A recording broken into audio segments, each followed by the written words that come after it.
Howdy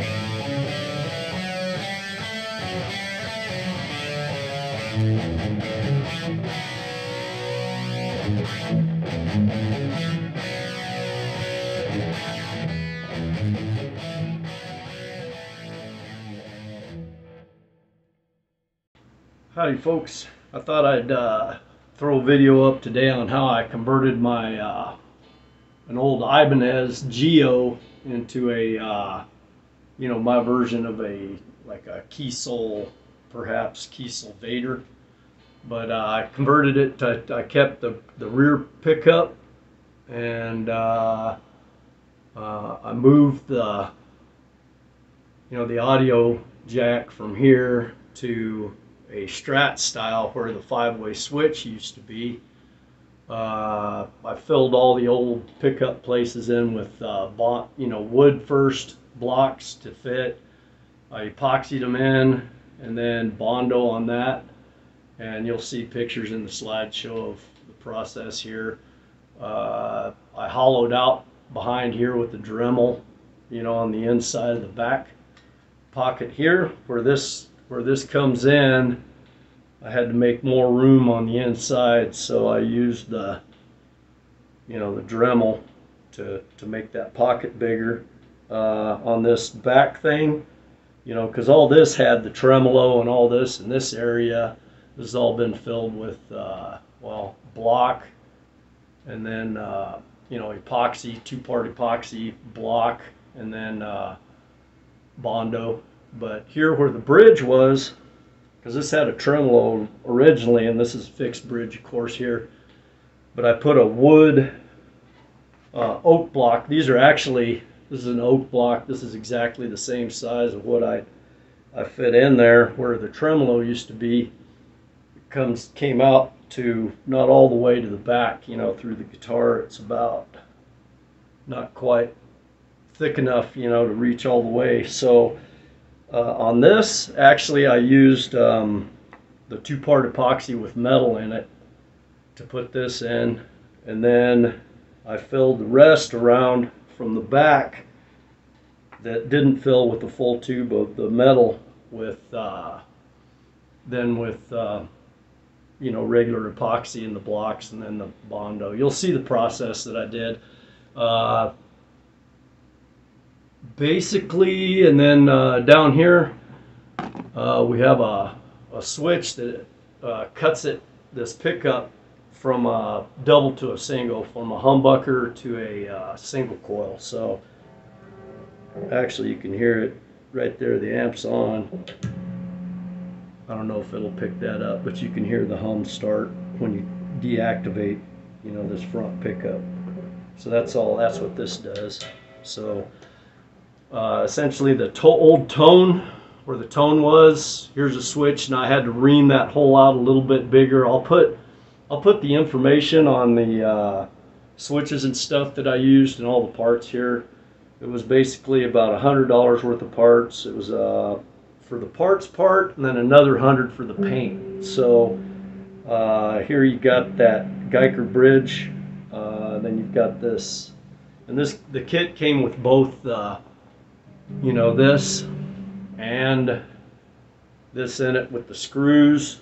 And because I used oak, another note on that is I switched the screws out that came with it with these stainless steel, because anytime you put steel into oak, the oils in the oak can corrode the screws. So I wanted stronger screws anyway, so I used these number 6. So you'll want to use a 3/32 pilot hole. And to that, the last thing I wanted to do is, after I had this project this far along, would be twist off a screw when I'm trying to mount the bridge. So I took this block and I drilled the right, which pilot's size holes, and I practiced a couple times. I actually did the 3/32, which is actually for softwood, not a hardwood, but I wanted a little bit more grip. And I soaped the screws, and then I put them in by hand with a hand screwdriver, not trying to power them in with the drill driver. And then, so that worked out fine. And then the neck, as far as that goes, you'll see in there I used a power miter saw to cut it off. And you'll face the neck down. Of course, it's all disassembled to where it sits flat this way on the deck. And then I faced it this way with the saw ahead, right, and then pull it down like this. And to trim these sides. But you got to be super careful if you're pulling the saw down here that you don't catch your neck down here with the other side of the blade, because I just touched it right here, and I mean I could have ruined this neck so easy. But anyway, that's something to watch out for. As soon as I took it apart, I didn't want to remove any of the paint in the neck joint or mess with anything that was in there, so I taped it and I kept it taped. I taped in the cavities, where I don't want the paint. The screws, I sanded them, recoated them all. You'll see in the pictures they were pretty corroded. This paint, the process on the paint was Rust-Oleum Automotive. Well, first I stripped it with the heat gun. I left the poly coat on. I taped all the neck areas and stuff out. I pre-drilled after I had this in, and when you work out where the bridge placement's going to be, I kind of marked off where the old bridge was, and kind of put it back in there and I left the holes where the support, where your old screws go in, where your the tremolo goes up against. I put those back in. I kind of marked off where the bridge sat before, where the string sat. And then this is a 25.5-inch scale. I did it twice actually. You measure from the top up here, whatever length of scale. Now, whatever your guitar is, don't go by this one. 25.5, and then you can do it from the 12th fret right here. Should be exactly half the scale. So you can go from there, the top of the fret, double check it, and then from here down to make sure they match, of course. Let's see here.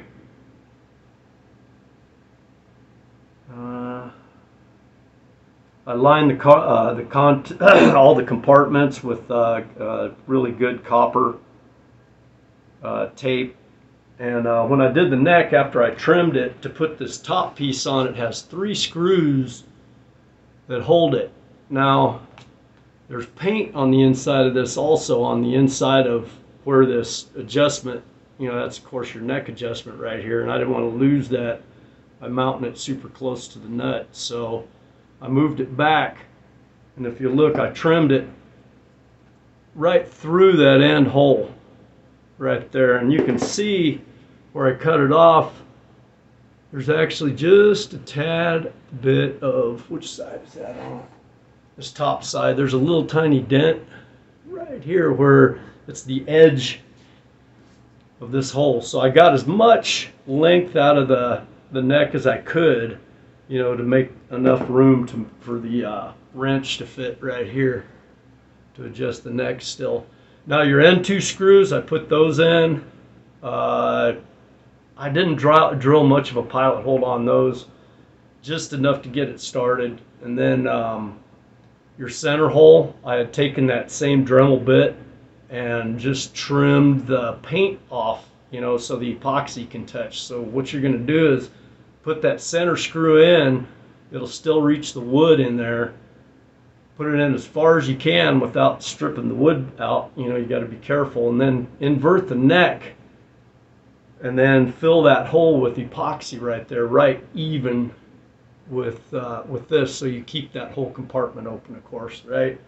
You can't see in there probably because of but there's epoxy filling that gap that's right in there. It filled in where the screw was and everything else.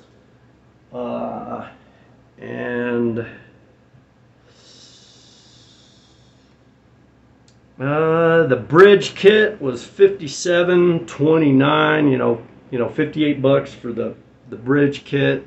The input was $9. The copper tape was $10. This the switch was $7. This little doohickey here, the Strat style input was $10. This paint is called Rust-Oleum Iridescent. They make a blue, there's like a pink, and the other it's a color change paint. So this one's $10.98 a can. The sandable primer was $6.88. So the paint process was this, and you'll see it in the slideshow. Primer, let it dry just a bit, enough to sand it. You don't have to let primer dry too long to sand it. And then a good top coat of just your Rust-Oleum gloss black without the primer in it mixed in. You know, I mean, it's just your basic gloss black. And then I think I sanded it with like a 600 or 800 grit. After that dried for 5 days, I let the black, that black, you know, the primer, the black coat, let it dry for 5 days. I sanded that just light, you know, to get it smooth. It'll look kind of, you know, burnished now. But then you hit it with this iridescence, and you hit it with light coats, and the more you put on, the more of the sparkle effect that it'll do. And I think you want to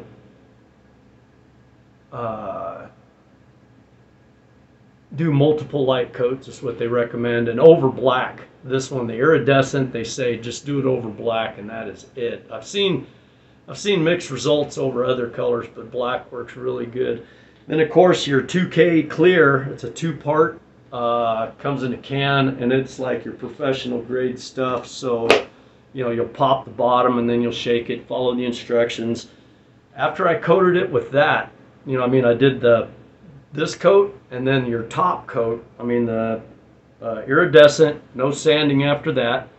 Don't let it completely dry. I mean, let it dry, but you know, it may be just a tacky when you're putting this clear on. You don't want it to completely dry, or it needs to be completely dry before you clear it. So you want it to be kind of in that tacky state when you put your clear coat on, or soon after. This stuff dries almost immediately. So anyway, your 2K clear is like 25 bucks a can, and you know, this was 19 bucks. So I mean, you gotta use this. This one's meant for paint and all this kind of stuff. So yeah, get a mask. That's like 19 bucks. And then, you know, your sandpaper, your Bondo, the whole thing. You know, use tack cloth. I was using rubber gloves between. I don't handle it. Your paint before any paint coat, or like after you start coating it, just touch it. You know, just get rubber gloves, and you'll keep from having any fingerprints on it. I had some checking here on the, I don't know if it shows up much on the iridescence paint, but instead of messing with it, I just put it, I mean, I overcoated the clear a little bit. You know, there's a couple little run spots, but all in all, I guess that's about it. There's a wiring at the very end, you know, that just notebook paper that the last slide I think has that, but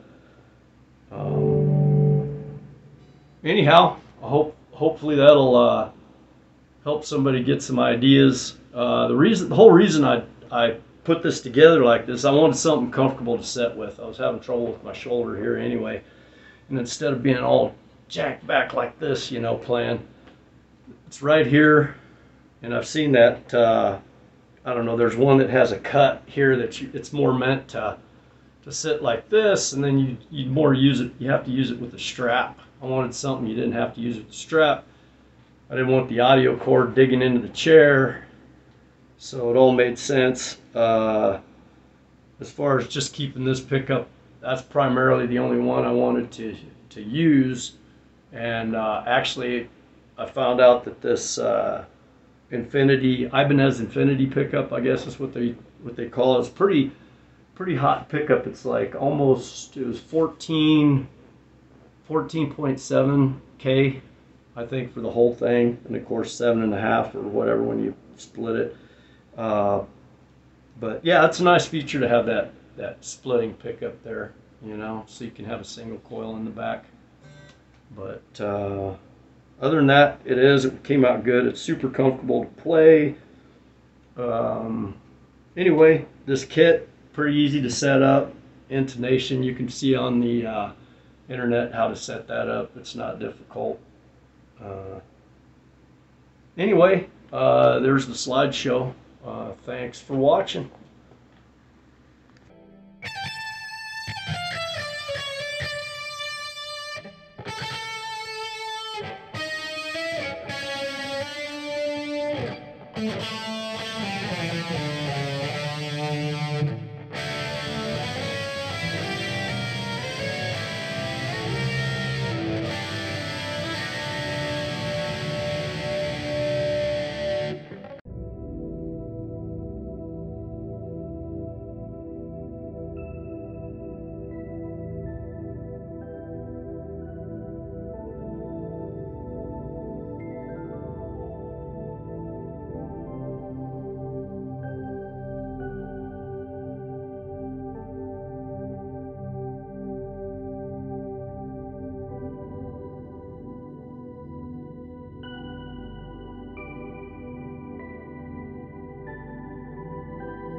I don't ever slow up, no I don't take shit. I got no love for the fakeness. If you wanna play tough and wanna hate this, I'll always show up. I don't ever slow up, no I don't take shit. I got no love for the fakeness. If you wanna play tough and wanna hate this, I'll always show up and make a statement. I don't ever slow up, no I don't take shit. I got no love for the fakeness. If you wanna play tough and wanna hate this, I'll always show up and make a statement. Everything I do so instinctive and so passionate. Every word I move so descriptive like an adjective. I got a vendetta against people who patented being negative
yourself unstoppable. Dreams are irresponsible, but they're always possible. If you just believe, you could be so remarkable. Thoughts in my head, a collage and they spread. I'll be great one day, going off of my meds. No, I'm not giving up, no, I'm not giving in. I will make it to the top, taking off, you know when I gotta make it. I'm saving every day to taste it, I'm patient. No, I don't take shit, I got no love for the fakeness. If you wanna play tough, I wanna hate this, I'll always show up. I don't ever slow up, no I don't take shit. I got no love for the fakeness. If you wanna play tough and wanna hate this, I'll always show up and make a statement. I don't ever slow up, no I don't take shit. I got no love for the fakeness. If you wanna play tough and wanna hate this, I'll always show up and make a statement. Everything I do so instinctive and so passionate. Every word I move so descriptive like an adjective. I got a vendetta against people who patent it. Being negative when you should be getting after it.